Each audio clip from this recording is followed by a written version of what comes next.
Little ham and eggs coming at you. Hold on, people. Hope you got your griddles. 91.3 FM WBNY, Buffalo's original alternative. Brought to you by the student activity fee here at Buffalo State College. Making music. That's what that is. This is All Talk Monday, WBNY's public affairs programming that airs Monday mornings till midnight. The views expressed in all the various All Talk Monday shows are not necessarily those of WBNY, the United Students Government at Buffalo State, or Buffalo State itself. Due to the opinionated nature of these programs, listener discretion is highly advised. If you have any questions or comments about All Talk Monday, you can direct them to WBNY's All Talk Monday, 1300 Elmwood Avenue, Buffalo, New York, 14222.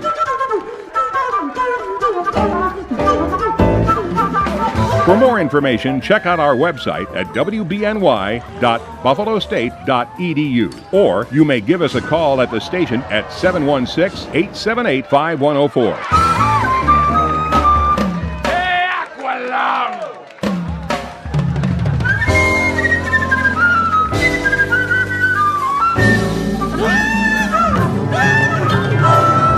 And take part in all the various All Talk Monday shows. Hey, listen, 91.3 WBNY, Buffalo, Buffalo's original alternative since 1982, brought to you by the Buffalo State College Student Activity Fee. And this is September's Suzapalooza. Yeah, we're back. It's Labor Day. I hope you're enjoying the fruits of your labor, and hopefully you have a nice paid day off. We have no days off. Well, I certainly don't, but that's my choice. So it's not a complaint. I love what I do. So thanks for being here, and I'm so excited that you're here. And we have a power hour of fun, super cool stuff. And we have a co-host, Ryan, on the other side of the glass. Hi, Ryan. Hello. He's awesome. Okay, so today we have two guests, and then, of course, we have a musical compliment. So our first guest is Christine Matthew, and she is a money woman, and she helps people to get organized and get their shit in order. I remember that little trick. And then after Christine, we're going to be speaking to Dan Klass, co-founder of the Greater Western New York Paranormal Society. So woo-woo, that's going to be some cool stuff too. I can't wait to see what he has to say. And then just as a reminder, Music is Art is this weekend. So make sure you don't miss that, because that's always a great big deal. And, Robbie's a Buffalo native, so definitely check that out. So let's get right to it. So, Christine, how are you today? I'm good. How are you? Good. So tell us all about who you are and what you do and how you got into this, what it is that you're doing. Okay, let's start with how I got into all it is that I do. Okay. Sound good? Yeah. Can you hear me okay? Yeah. Okay. I just needed more volume. Okay. Can you hear you? Can I hear me? If you can hear you, then everyone else can hear you. There we go. Is that better? I hope so. Okay. Oh, yeah. No, yes, much better. All right. Okay, so I refer to myself as a wealth and personal empowerment coach. Ooh. Yes. Now, it took me probably a handful of years to arrive at that title for a number of reasons. You can't just fall into something like that. No, you kind of have to figure things out as you go along. I spent just over 20 years as a traditional financial advisor. Okay. And it was back in 2008-09 when we had that. Wait a minute. Back in 2008-09. Okay. Yeah, 2008, right. 2009, right. when we went through that whole market crash, economic crisis. Yes. Right? Uh-huh. And it was back then, let me think here. I was a financial consultant at the time. And during the conversations that I was having with my customers at that time, I noticed that they changed. Like big time. We really weren't even talking about their money or their investments or their insurance portfolios anymore. Really what we were talking about was how they could best manage their emotional responses with regards to what was happening outside of them. Right? Okay, In terms yeah, of the that economy, makes sense. Right? Because what was the driving emotion back then? Fear. Big time. Yeah. Big time, right? I can't even tell you how many tissue boxes I went through over the course of those 18 months.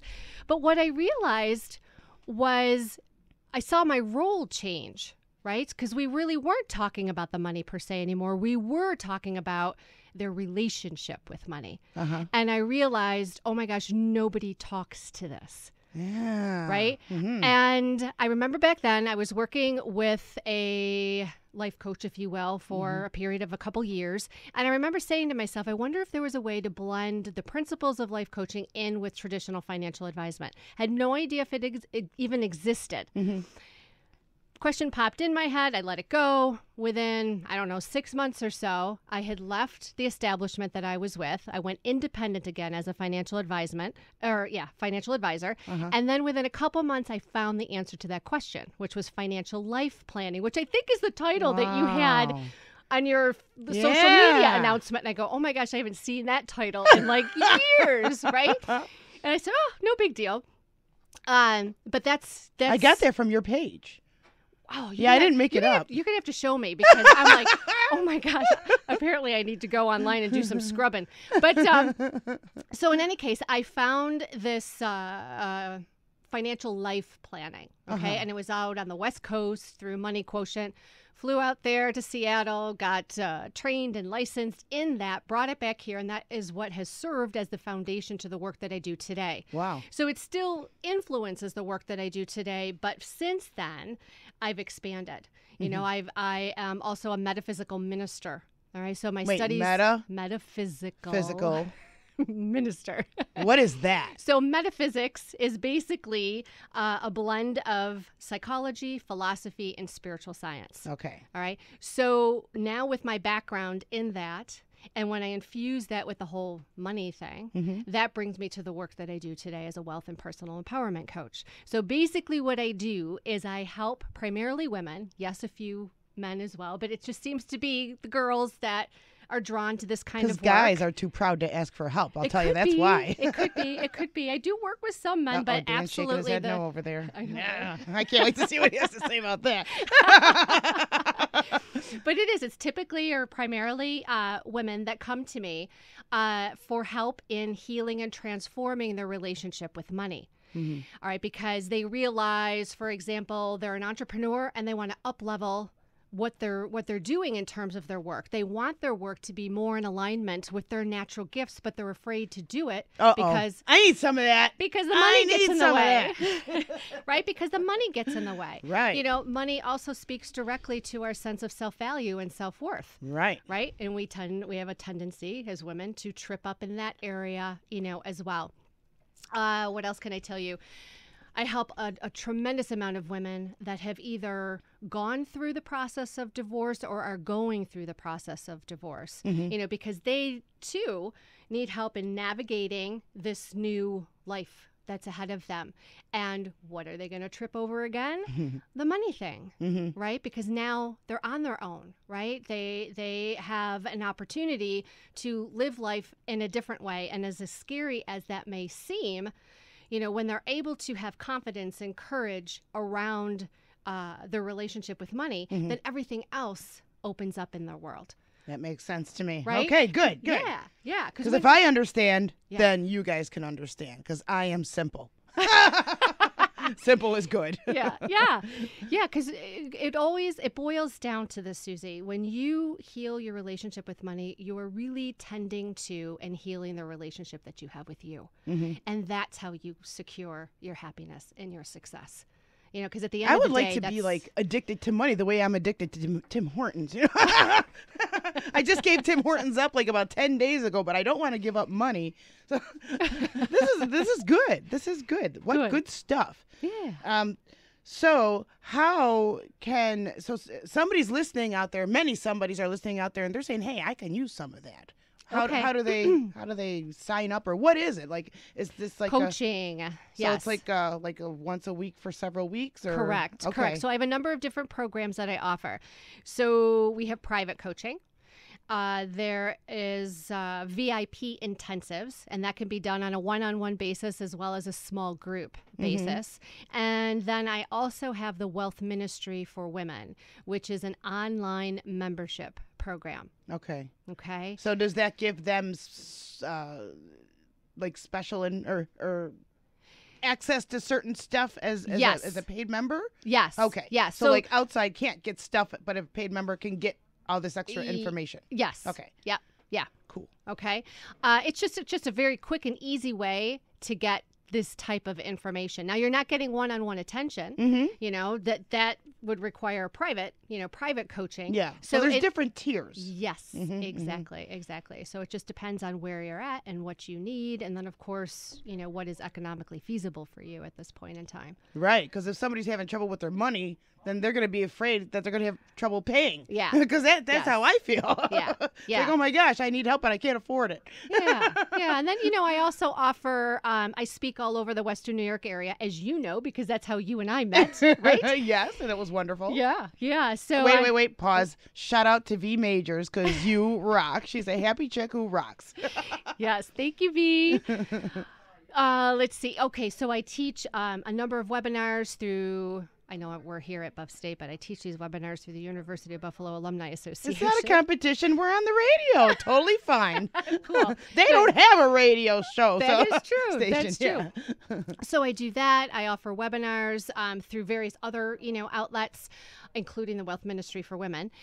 What else can I tell you? I do live, speaking engagements all over the Western New York area and virtually. I have my blog, thatmoneygirl.com. Ooh, that sounds fun. Yeah, so that's probably the easiest way to find me. If you want my contact info, if you want to read a little bit more about what it is that I do and get a really good feel for the work, go to my blog, thatmoneygirl.com.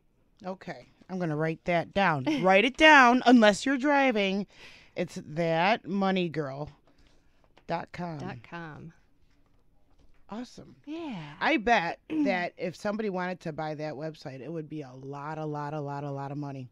Probably at this point, right? Yeah. Yeah. I really lucked out with that one. It's through Big time. Yeah, it's through WordPress, and I have a fun little story as far as how that happened. You want to hear it? Oh, do tell. Okay. We like stories. Because I was trying to come up with a name, for it, and at first I wanted The Money Girl. Okay, The Money Girl. And when I typed it into WordPress, it was not available. So I sat back in my chair and I said, okay, now what? So the image of that girl, do you remember that Yes, TV I do, show? with the hat. Yes. Yeah. Marlo Thomas, I forget, right? Yes, Marlo Thomas. So Marlo Thomas pops into my head and I went, oh, that girl, that money girl. So I typed it in and voila. Oh my gosh. Here we are several years later. We just time-stamped ourselves so bad. I know, right? It was that girl and Mary Tyler Moore, Oh, right? Yeah, exactly. Fun. Wow, that is so cool. Yeah. So, thatmoneygirl.com is how you can find Christine. Christine, not Christina, right? Correct. Okay, Christine. And wow, so you do a little bit of everything. So you do you do coaching in groups, you do private, you do your blog, you do your webinar, and you do speaking events as well. Yes. And I do write. I'm a published writer on various online and offline publications as Wonderful. well. So, yeah. Wonderful. We're very in the same group because I'm all about communications. I like to talk. I like to write. And well, you're good at it. Well, so are you. And now you get to do it here together with me. That's the way it works. It's all fun. So if you want to improve your relationship with money, get a hold of Christine at thatmoneygirl.com, and she is going to help you out. That sounds so much fun. Yeah. Sweet. So did we cover everything? Is there anything else that you would like to include? No, I think that's it. Wonderful. This was fabulous. Yeah. Yeah, thank you. So is anything coming up? Do you have any... When's V's show? Because you're there. Oh, that is, So V's next event is, let's see, it's entitled Make Shift Happen. Yeah, you got to be careful when you say that one. Make Shift with an F happen. Let's see, I don't know. And it's October 22nd. Oh, great. Okay, cool. Yeah, October 22nd. I believe it's at the Lafayette. If you go to happychicks.com, you'll get the information there. You'll be able to purchase your ticket there. And yes, I am one of the featured speakers. Oops. Oh. No, not Well, that can't be. happychicks.com. Happy Chicks Rock. Oh, Happy Chicks Rock. Oh, I'm so glad you It pulled came that up up. 'Cause that as doesn't look good at all. something else. Yeah. Happy Don't Chicks. go Fact, there. if you're a Suzapalooza Whoops. fan, you would remember that Venus was actually one of our Yes. interviews. Yes. When I was stuck in Florida because of a snowstorm here in Buffalo. It was the only show of mine that I missed.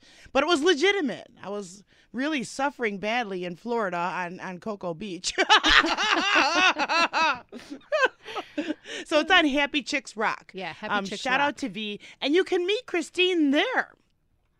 She's one of the panels, and and she's a wonderful person. This is just great. So check it out. And I think that's all we have. So it's one more time. It's thatmoneygirl.com. Get some information from Christine. Sign up for her program. Check out her blog and improve your relationship with money. Let's hear it for Christine. Thank Right. you. Thank you. Thank you so much. All right. So our musical guests today, now they're not in studio, but they were before. It's an amazing new band. They are called Orange Friction, and they are so good that I have pulled my music management segment out of retirement, Hot Jam Media. The website's not back up yet, but we are we've come out of retirement because we are going to be the exclusive booking agent for Orange Friction. So if you are looking for a blues rock band, these guys, they played at the Exposure concert. They were out on the patio, blew everyone away. They played last weekend at the Macy's Shop for a Cause. We were there with Love Shouldn't Hurt, and they were the third act and blew everyone away. And they did an encore. That's how good they were. And it was so cool. It was in Macy's. And they've had the nonprofit that I created, I think, 7 years or something like that. And last year I had a miss because my dad had passed away and I just couldn't make it happen. But thank you to Macy's for having us back. It was wonderful. We did sell some shopping passes. And it's fantastic how stores like that support local charities. That's awesome. So thank you to Macy's. Now, Orange Friction, they are young guys. They are so tight. Their sound, it's very flavored like who's the band that sings Black Submarines? Oh my God, the Black Keys. They're very flavored like the Black Keys. Oh God, I can't say enough good about them. If you see them, they're a pleasure to watch. They're pleasant gentlemen. They really have their together. You know what? Why don't we just play a song? Now, the song we're going to play is one that I really like. I like how the rhythm guitar just kind of dances in there. It's called Broken Mind, and their EP is called Cellophane. And you can get it on Spotify, Reverb Nation, and I think CD Baby, all those outlets. The band is called Orange Friction. Hot Jam Media is going to be the booking agent for them. So if you like what you hear and you want to have them at your event or you want to book them at your venue, give me a call at 716-548-5013. And you can also find Orange Friction. They have their own website and Facebook and all that other stuff.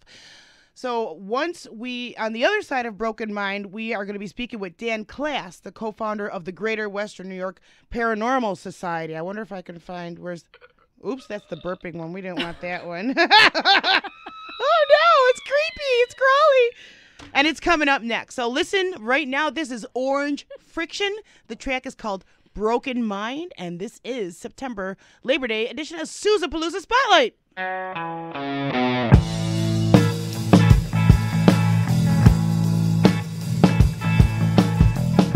The summer bell ringing in your heart.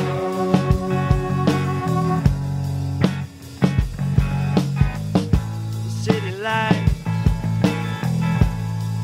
seem to make them all.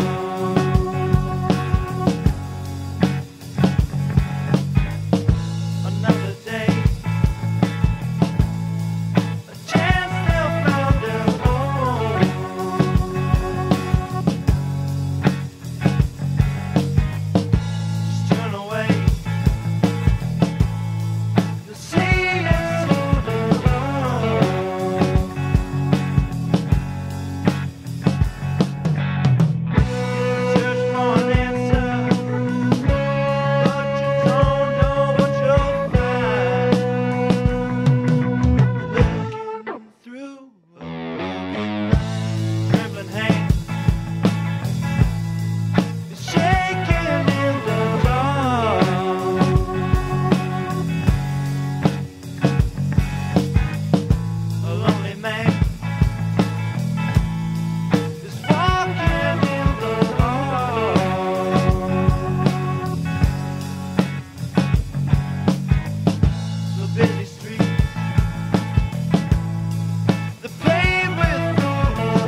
awesome? I love them guys. So yeah, we want to see them everywhere. Nominate them for stuff. They are awesome. Awesome. And it's starting to be that time when all those kooky awards come out from the woodwork, all these different award shows. Well, I saw WNY Music Awards is out. It might be too late to get them on the ballot, but I know Suzapalooza Spotlight's on there for favorite radio show. So hey,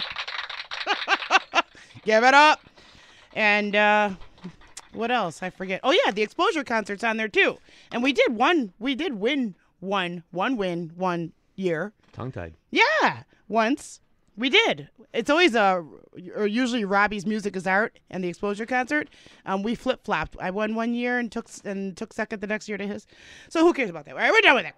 So let's get to Dan Class now. Now he's the co-founder. He's lots of stuff, but what I pulled off your Facebook page was the was the co-founder and CEO of the Greater Western New York Paranormal Society. And what's the name of that? Is it the Hinsdale House? Hinsdale House. Yeah. So I don't even know where to start. So tell us all about it, please. Yes. How it started. I was working with a gentleman by the name of Cameron DuBois. He's also the co-founder. We started. He had some pictures up on his computer when I walked in one day, and I immediately questioned what they were, and they were some of the stuff that he had caught, doing some investigations, on his own. What kind of investigation? Spiritual, looking for, spirits from the other side. But he had some pretty compelling photos up, and then I had showed him some pictures of mine that I had caught, and I had grown up in a house that had spirits in it. Mm-hmm. Did it scare you when you were a child, or were you comforted? Or no, it was. They weren't malicious in any way. They were kind of playful. They used to. My sister used to keep her stuffed animals on her bed, and we'd come home and they'd be in the middle of the floor, crayons drawn on the ceiling, things like that. Oh my goodness! Definitely children, playing. Wow. And when I was 18, I went to Lilydale and spoke with Ellen Bourne. And she had, first thing, before I even sat down at the table with her, she said I had 2 spirit ghosts in my house. Oh, my goodness. And they were children. So I had researched the house a lot more after that because, kind of put 2 and 2 together and found that 2 children had died of cystic fibrosis. Oh, wow. That were from the original owners of the house. And thought they may have been attached to something. And I never even realized in the basement of my house I had an original panel, a painting that was done by my dad's workbench, and it was the picture of a little boy and a little girl playing with a dog. Oh my goodness! So yeah, a photograph picture no, or a drawing? Back then they used to paint them all, so it was like on a mural. Oh, like so a it was painting. old. Yeah, I still have it. Oh my gosh, how cool is that? Yeah, it was really neat. So I mean, Cameron and I, we just got talking, and then the first place we ever did an investigation was Fort Niagara, and oh my gosh, it was we there, caught I guess we caught the mother load of pictures when we were in the French castle with just a regular camera, and we got a picture of a spirit, and it was just amazing. From that point on, we've been going full force, doing investigations. We do a show for Paranormal Reality TV that's on Roku called Behind the Shadows. Wow. And later, we had investigated the Hinsdale house, and I had purchased that house to keep it as a paranormal research center, and we're renovating that right now and doing investigations there and bringing in teams from all across the country, and it's been on national TV. Can you tell us about the Hinsdale house? Like, what is it and why is it? I don't know. Well, the Our Hinsdale, listeners need to know. what the biggest thing that happened there, which made it famous, was in the 1970s when the Dandy family had lived there. They had to perform an exorcism in the house. Father Trabolt from St. Bonaventure University actually was coaching the family and trying to help them out, and he went in to perform an exorcism on the house, and basically at the end of it, I think he tried twice. At the end of it, he said, "My advice to you is to leave." And they did. They left. I know Clara Dandy didn't want to leave. She loved the place, but it has a lot more to do with the land than it does the house. I think the Seneca War was fought on the land. There's documented Indian burial grounds up on the hill. I don't want to blame the Indians of the hauntings, because there's a lot more to the house that it's just part of it. The Hinsdale House hanging tree, or not the Hinsdale House, town of Hinsdale hanging tree, was on the property where they would hang people for their wrongdoings. We have documents of a young boy that was killed by a buzzsaw over by the old barn. And then there's a lot of fables about the house too, because it used to be a stop on a stagecoach trail, and it dates back to around the 1850s. It's an old farmhouse, and it's very active. I mean, there's never a time that I go there where I don't hear something. When I'm there, it's hard to sleep in the house because you hear like thumping upstairs when you're downstairs, and you go upstairs, and then you go downstairs, and then something's going on downstairs. So it's we've caught so many pictures of spirits out there. When we keep a kind of like a journal, like so when teams come in, like I had a team from Queens in this weekend, and I think there's a team there tonight and tomorrow and Tuesday, and it's just they keep a journal of all the things that happen while they're there, and it just keep compiling it, and I'm writing a book about it right now. Wow.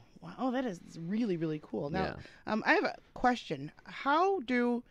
What is the explanation that a spirit can still have clothes? I don't get that. How do clothes manufacture on a spirit, right? Because they have clothes on. I mean, I don't. Yeah, I mean, there's a lot of pictures that we've caught that you can't see physical, like it looks like clothing on, but I think that maybe it goes back to the time of their death. Maybe it's kind of imprinted in time. I'm not 100% sure. Or I guess the thought of possibly going back to a time in your life where you were happy, so, and that's how they're going to present themselves when they see you. I mean, I believe that there's a spirit out by the house that presents herself in a couple different ways. In a white dress, and we think it might be a spirit of a lady that was hung while she was pregnant on the tree that we have documented.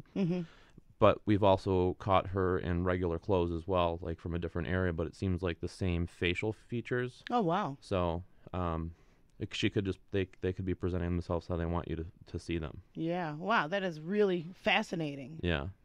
Neat. So, yeah, I mean, we've been on a lot of adventures throughout Western New York and the Northeast with the team, and my whole goal was to try to see it with my own eyes, and it happened once, and ever since then I've been trying to see it again. I mean, I've heard things, things on recordings, pictures, but to actually see it with my own eyes was what my goal was, and now I kind of have a bigger purpose is I want to be able to communicate with the other side, like kind of like you do with tarot cards, or kind of like a psychic can do, where somebody doesn't have that ability through science to try to communicate with the other sides, or try to devising new devices and things like that, where it can help, like a voice portal, to speak with the other side and get answers. Oh my God, that would be so cool. Yeah. Well, we're getting there. I mean, I have a device that was invented by an inventor in Cleveland by the name of George Brown. And now you've seen those devices called K2 meters with the lights that light up, and people think that they're communicating with spirits. I mean, the thought process is okay. So it's kind of like a carpenter's tool, and you use that to find electricity. So when you're going like a stud finder. Yeah, exactly, kind of something like that. So when you're going around trying to find a spirit, you're taking readings in the house to make sure that there's no electricity in the house, or there's nothing that's going to affect this reading. So then when you start asking questions, if that turns on, something's filling the gaps there to make the lights turn on. So we feel like the spirits possibly are trying to speak to us, but they have no outlet to speak to us. Yeah. All they can do is make these lights go on. And, the story can go any way you want. So if somebody is determined for the story to go this way, they just keep asking questions going towards that side of the story, and then, you're not really getting the correct answers. So he invented a device that uses EMF, white noise. Have you ever seen a ghost box? Where it uses radio station, it scans through like 5 or 6 radio stations a second, and kind of makes this like white noise.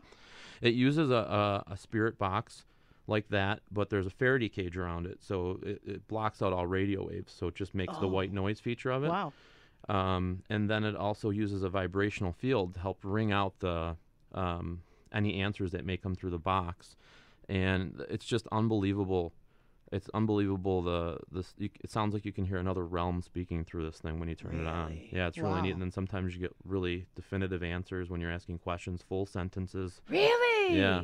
Oh my gosh. So I have box number 26 that was ever made, and I think there's 27 or 28 of them made right now, and there's 15 of them in mini ones that are getting made right now with a guy by the name of Jeff Fent is making the cases for him in Columbus, and I know that the first one's getting shipped to England. So. Oh my goodness. Yeah. Wow, and this right here in Buffalo too. Yeah. This is so anytime I do an event now, like a public event, I bring it out and show people and run it so they can kind of see what we're talking about. Some new inventions. It's really neat. It sure is. Wow. Yeah. Wow. So, gosh, I just have so many questions. It's so fascinating, and for all the non-believers, we would suggest to check out. Where would you say? Where would you suggest? Well, there's a couple of places that I'll be and my team will be at. We do tours at the Statler downtown, Okay. and starting in October, we have 4 booked, and we're also doing a special Halloween tour that's going to include like food and drink. So it should be really cool on Halloween night. Ooh, that'll But be if fun. you go to StatlerGhostTours.com, they start October 4th, and you can get a ticket for that. And it's really awesome to be able to go through all the floors and see the places that people can't normally go anymore. Up to the 18th floor, the view of the city is so amazing. There's a couple places, the old pool we can go to, the old Turkish bath that's kind of cut off because of all the ductwork and stuff they put in for the new the ballrooms and things like that now. Wow. There's a place that I call the graveyard because all of the stuff that was taken out of the offices was thrown into this one area of the basement, and we get a lot of activity down there. And I feel like there's spirits that are attached to some of the items in this room, and we get a lot of activity there. So it's an amazing place just to see it with your own eyes and be able to go on the floors and kind of see the history. WBEN used to be up there, and there's some of the radio stations still left up on the top floor, and it's pretty cool. It's like people just got up and just left boxes of stuff up there, and it's pretty cool. And they're renovating it all right now, so they're starting from the bottom and working their way up. Well, when you say renovating, are they going to like leave the stuff alone? Oh my so God! that- If you go in and just see what they've done with the first few floors, it's amazing. I mean, yeah, they're actually unveiling it. I mean, they're ripping up. I think they had to rip up 4 or 5 layers of flooring to get to the original flooring, and it's wow. amazing. The marble that's in there, and they've buffed it up and made it look really beautiful again. And Oh my gosh. they've torn down walls that were put up and they uncovered a library that that they knew it was there, but they couldn't find it. Wow. So yeah, it's an awesome library that we can go into, and we actually get a lot of activity in there as well. We have pictures of the President Roosevelt in there, and Oh my gosh. yeah, I mean it's pretty neat. Wow. So the owner of the Statler, are they going to? I'm nervous that you said that they're renovating it. Like, are they renovating for tours? I mean, are they gonna? No, they're renovating it for use again. They're bringing it back to life. But are they gonna leave the stuff with the activity? Are they gonna leave that alone? Because wouldn't you be worried that if they gut it and make it all nice and new again, that But they're not. They're spending millions of dollars to make it like it was. They're to restore it. Yes, the way they're that it was. restoring And you the think old that building. the spirits that are attached will remain there? Oh yeah, I don't think they're going anywhere. Yeah, I don't at all. And obviously he's open to this because we did it last year. We were supposed to do it for just a month, and we actually ended up doing tours until January because it was so many people wanted to go, and you can only fit so many people on a tour where you don't want to overpack it where it's people can't have an experience, So Yeah. so we usually will get like 30, 40 people in a group and split into 3 or 4 groups, so they're smaller groups, and then rotate around the building so we all go into different areas and experience it. Neat. Usually around groups of 10 or so.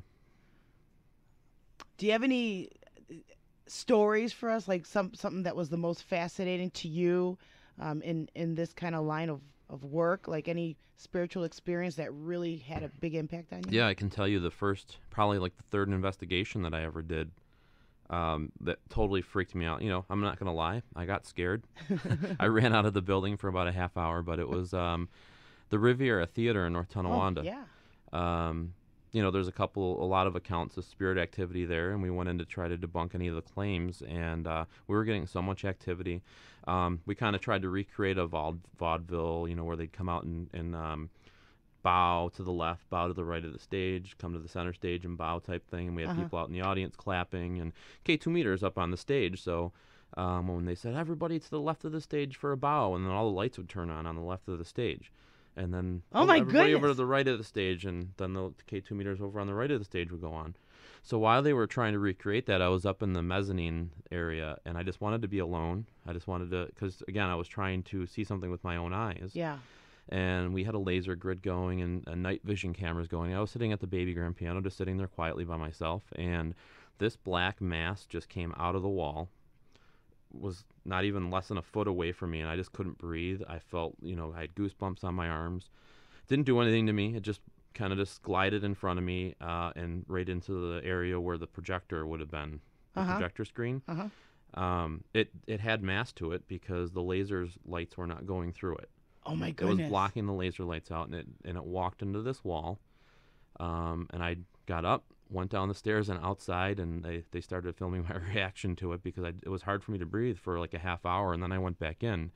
But Cameron had advised our photographer, Louis Caffarella, to get in there and plaster the place up there, plaster the balcony with pictures. If I saw something, they wanted to get it.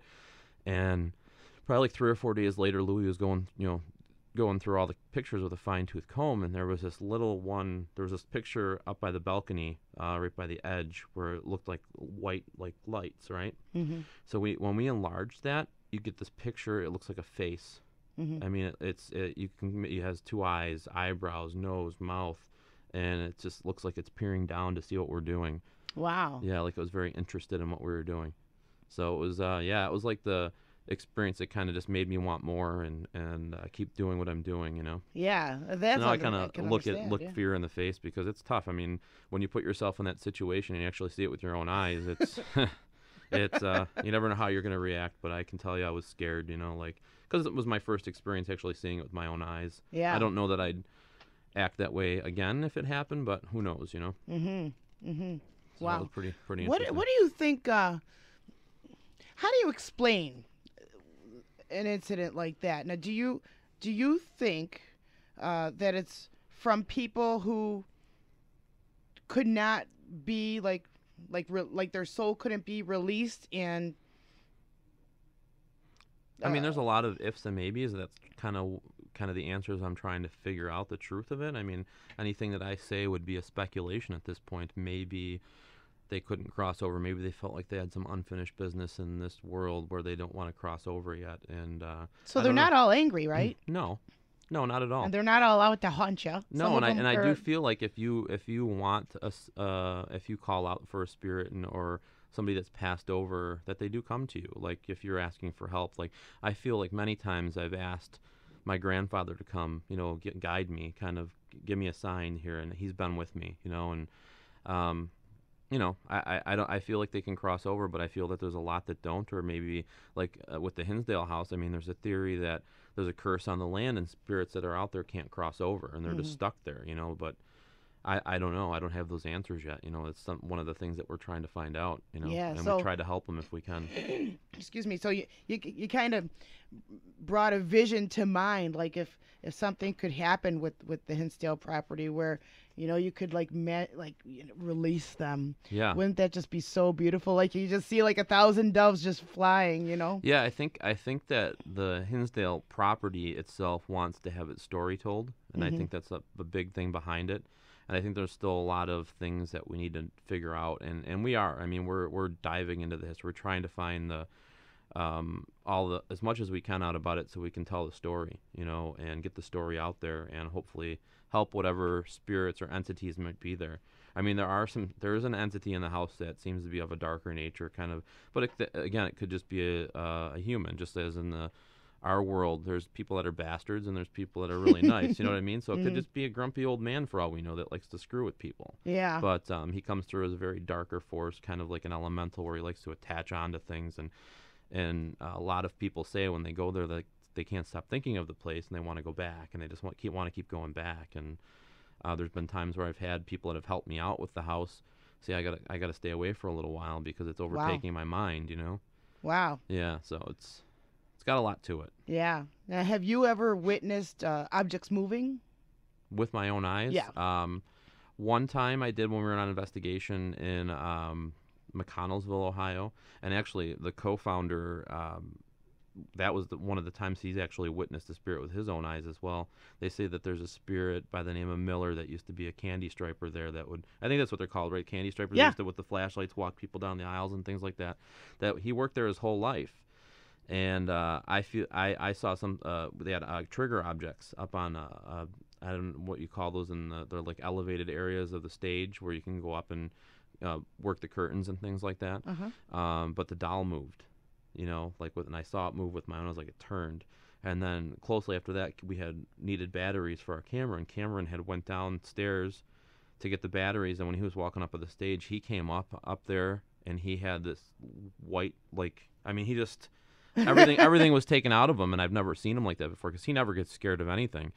And he was committed to going down there and confronting it, and he went down with the camera, and he could see it. It was there by the stage again, and you could, in the video that he took when he was down there, you can see the fingers peer around the curtain. You see 1, 2, 3, 4 fingers like that, and then a face pop out like this, like it's trying to look at him. And it was just crazy. Wow. I mean, he was and you up, caught that on video? Yeah, it's on our. If you go to, we actually have all the videos that we've done on for our show that are on the Paranormal Reality TV. We also put them on our YouTube channel after they're released. So you can actually if you go to Greater Western New York Paranormal Society on YouTube, all the videos that we've done we're on season 4 right now. Oh my goodness. So we've done close to near 48 different videos in 48 different locations. We've done the Hinsdale house twice, obviously, because I own it now. So it was an easy, let's go back and see if we can recreate some of the stuff that happened two years ago. But all different locations, a lot based in Western New York and surrounding areas like Erie, Pennsylvania, all within the Northeast. We do most of our videos, so when we're asked to come in.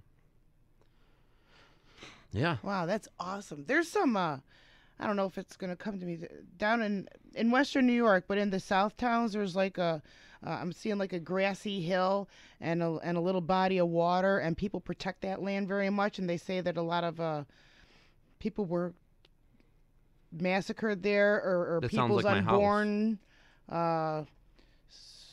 I think a doctor did abortions there like many years ago, and it's somewhere Talking that, about Rolling Hills Asylum? is that it? It's in the South Towns? Mhm. Yeah. Have you ever checked out that place? Yeah, we've been there. It's an amazing location. Sharon does an awesome job with that place. I know they do tours there as well. I mean, I don't know the web page off the top of my head, but her name's Sharon Coyle, and she basically kind of did the same thing that I did. She bought the place, and she's keeping it open. She does parent tours there. She does a lot of cool other events there as well. But did you yourself, have you gone and checked it out with your boxes and tools? and stuff? I've never been in there to do an investigation. I've been there. Have you felt presence? Yeah, you definitely, when you go, it's a creepy old building. I mean, when you go in there, you feel our tech manager Jason Bingenheimer worked there for 3 years, helping out with tours, and some of the pictures he has just from, he built his own equipment as well, like infrared lights and things like that. Some of the pictures he's caught there are just unbelievable. Some of the spirit activity that he's caught at the building. So it's an amazing location. I've heard a lot of great things about it. Yeah, neat. Because my daughter had gone there and she was like freaked about it. She's like, you have to go check this place out. Yeah, no, definitely. I mean, it's right down there in the South Town, so it's about half hour away from my house. Oh wow. Yeah. Wow. So let's get to some contact information. So anybody who wants to follow up with you, or do you accept invitations if somebody has a place that you want that they want you to check out? We get a lot of requests a week, but if we can't take care of them, we do have teams that we work with that will pass them along to. If it's something of a darker nature that we don't think we can handle, we bring people in that we work with. I mean, there's certain things that I don't want to deal with. That I've been in a couple of situations where I'm like, okay, this doesn't feel right. I don't want to be in here. But we have people that we work with, exorcisms and things like that, to help people out that we'll bring in to help. So no matter what, if you involve Greater Western New York Paranormal Society, we will help you till the end and follow through with you and make sure that you're in a better place when it's all said and done. That's It's not all about us doing our video. It's not all about us doing getting in there and just seeing if something's there, because obviously something's there if it's bothering you that much that you want to reach out to us. But we will go and kind of assess the situation if that means videoing a little bit, or bringing us one of our psychic Chelsea with us to kind of tell us, hey, this is what's going on here.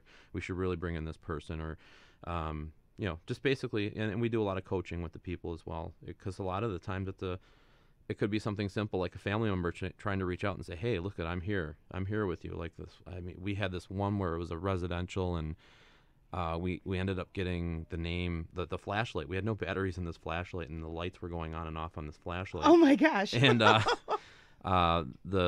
husband was a skeptic. He was kind of skeptical of us being there, and the kids were freaked out. The wife was freaked out, and we ended up getting EVPs of the name Dallas. So they went upstairs and they said, sat everybody down at the table. Does the name, we played it, and does the name Dallas mean anything to you guys? And then we look over at the husband, and he's just sobbing. He's crying. Oh my God. Because that was the name of his father.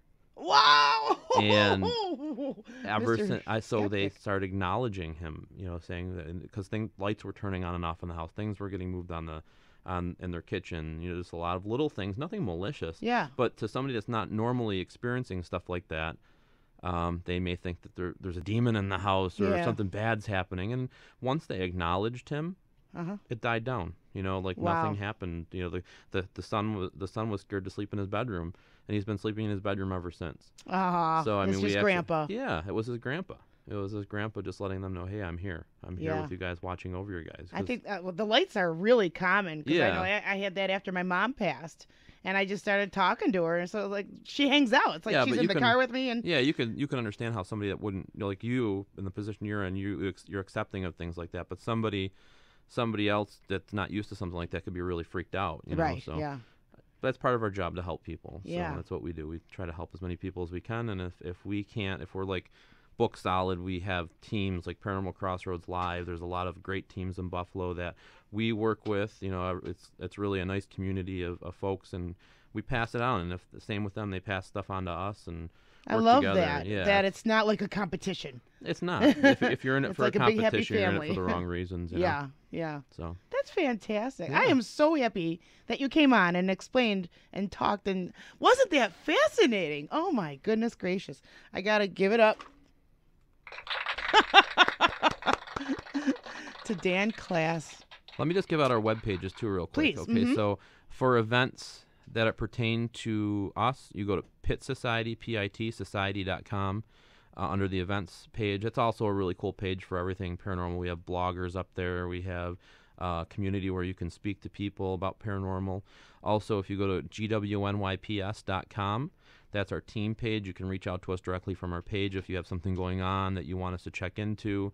Just go to the information section and send us a message, and we'll get back to you within 24 hours. What events do you have coming up? Well, we have the Statler Ghost Tours. That's on Halloween? No, we have 4 in the month of October. Oh, So great. If So you to go, find out- if you go to statlerghosttours.com, you can sign up for those. Also, there's I put a lot of the events that I do at the house up on that page. So there's events that are going on. I have Mike and Brian from the Demon Files coming in on that's a show that's on Destination America on October 1st, which is also cool because that's National Ghost Hunting Day. So they're trying to break a world record for having the most people ghost hunting at one time, starting at 10 o'clock at night. Wow. So there's ghost hunts going on throughout the United States. I know in Australia and England that are all starting at the same time, and it's all being headed up at ScareCon in Kentucky with Brian Kano from Haunted Collector. So we're participating in that. So it should be really cool. It's almost sold out. And then I have New Jersey Paranormal Research, which is the oldest paranormal research team in the United States, coming the second Saturday in October. Wow. I have our Busy. psychic medium Chelsea Gill on October 7th. I have Sean Austin from the Demon Files coming in. I have the Reverend Tim Shaw coming in. And, I mean, you can see them all. There's a ton of different things if you want to participate and come out, maybe meet a celebrity. I have 5 of them in the month of October coming, so it'd be pretty cool for an intimate chance to investigate with somebody like that. Yeah. Oh my goodness gracious. This is really, really cool. So the easiest way that somebody can go and look is which website? I'd say gwnyps.com would be the easiest way, because that will get you in contact with me directly or Cameron, and we can steer you in the right direction with what you're looking for. So I know we have 3 different websites there. We got the StatlerGhostTours.com, we have PitSociety.com, and gwnyps.com. So Awesome. Great. All right. So, that was wonderful. Thank you so thanks for much, having me. Dan. I appreciate coming out. It was That awesome. it was super mega awesome. I can't wait to do more stuff. Wonderful. So, hopefully, do you still have that CD in there? Okay, so I'd like to close out with Orange Friction in the last couple of minutes that we have here. I'd like to thank you for joining us for Suzapalooza Spotlight. We're changing to a new time. In October, it's going to be 4. Is that right? 4 o'clock? So we'll be on from 4 to 5 p.m. And make sure that you adjust your time and your calendar and join us there. And let's see, what? Just pick a random number off that CD over there. And this is the band Orange Friction. They will be playing at a place near you. You will love them because they are awesome. And Hot Jam Media will be responsible for their booking. So here they are with a random song that Jessica picked. And thank you for tuning in.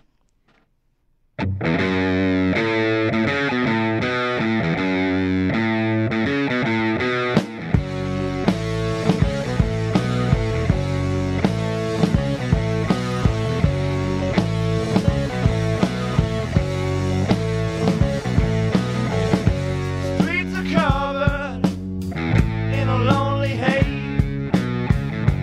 Everyone you take home says they cannot stay.